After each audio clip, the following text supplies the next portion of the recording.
చేస్తే అది గాయత్రి మంత్రం. అదేంటంటే రిపీట్ అవుతూ ఉంటుంది సీడీలో. ఆ సీడీ మొత్తం అదే. ఆ విషయం కూడా నాకు తెలీదు. అంటే నా బిగినింగ్ ఆఫ్ ది నాలెడ్జ్ అనమాట.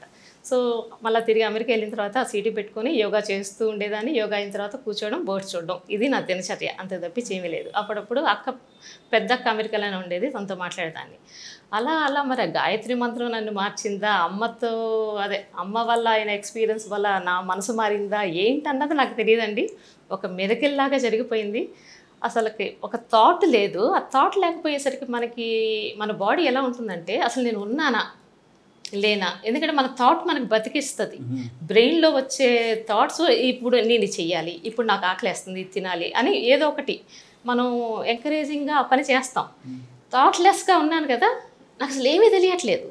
నేను అసలు ఎగ్జిస్టింగ్ అయ్యి ఉన్నానా కూడా లేదా తెలీదు. మా వారు వర్క్ నుంచి వచ్చిన తర్వాత కెవిన్ నన్ను ఒకసారి నేను కనిపిస్తున్నానా నీకని అడిగేదాన్ని. వాట్స్ రాంగ్ విత్ యూ అన్నట్టు చూసేవాడనమాట మా ఆయన.